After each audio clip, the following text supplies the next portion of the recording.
Parte número 10 sobre a história de Davi. São 12 vídeos, já estou quase finalizando, então vamos ao texto de hoje, continuando a parte 9. A parte 9 eu finalizei contando um pouco o início da história, ou como Davi conheceu, pelo menos pelo relato bíblico, Batseba, que era uma mulher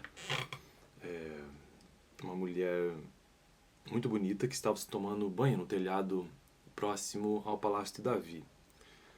E ela era filha de Eliã e esposa de Urias, o hitita, e ambos faziam parte ou eram membros da guarda de elite de Davi, os 30. Eram conhecidos como, abre aspas, os 30, e estavam no campo de batalha. Então Davi cobiçou esta mulher, teve desejo por ela, e hoje nós vamos continuar a partir deste ponto. Davi convocou Batseba para se apresentar a ele no palácio e iniciou um tórrido caso de amor com aquela mulher. Era a pior violação da lei judaica, passivo de punição com a morte da mulher. Ué, mas e a morte do homem? Também devia ser justo.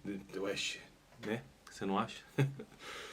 Quando Batseba engravidou, o caso não podia mais ser mantido em segredo. Então ele estava, por isso que chamam mesmo o caso de adultério, por conta disso aqui, deles terem mantido em segredo, né? Davi mandou que Urias voltasse do campo de batalha para ir à sua casa. Davi mandou que Urias voltasse do campo de batalha para ir à sua casa, a fim de manter relações sexuais com a esposa. E assim parecia que a criança fora concebida por ele.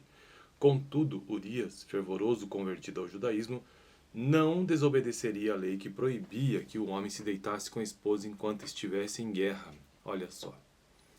Ele dormiu do lado de fora de sua casa, e todos sabiam disso. Todos. Que coisa, cara. Por isso Davi arranjou para enviar Urias a uma batalha da qual tinha certeza que ele sairia morto. Cara, mas que loucura, cara. Toda a história de Davi até agora, né? Se parar pra pensar bem, é uma idiotice isso aqui, né? Uma idiotice total, velho. Ele ter feito isso, né? Bom, a gente viu no vídeo passado que, segundo este texto aqui, o Davi era conhecido como um homem lascivo também, né? Ele já tinha 12 esposas até esse momento. Por isso Davi arranjou para enviar Urias a uma batalha da qual tinha certeza de que ele sairia morto.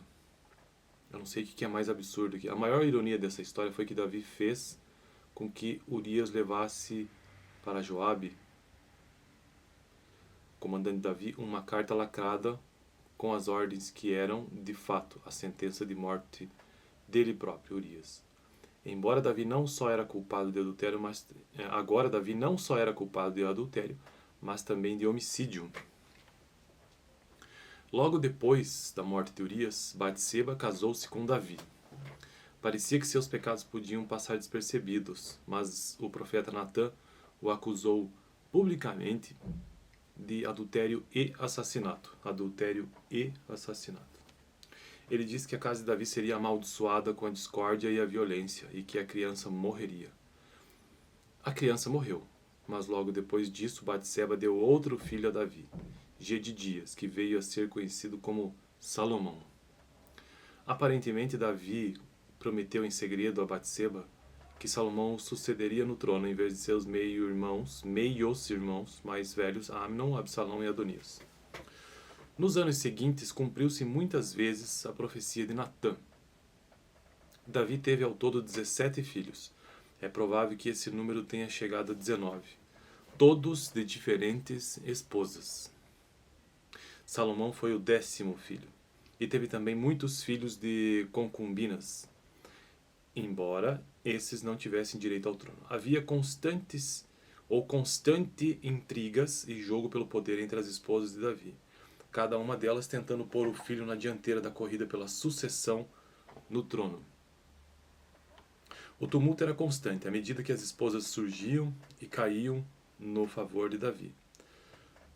Apesar de Abigail e Batseba serem visivelmente e continuamente as favoritas do rei. É isso então para o vídeo de hoje, parte 9 da história de Davi, quase finalizando. No próximo vídeo, parte 10, continuarei no próximo então.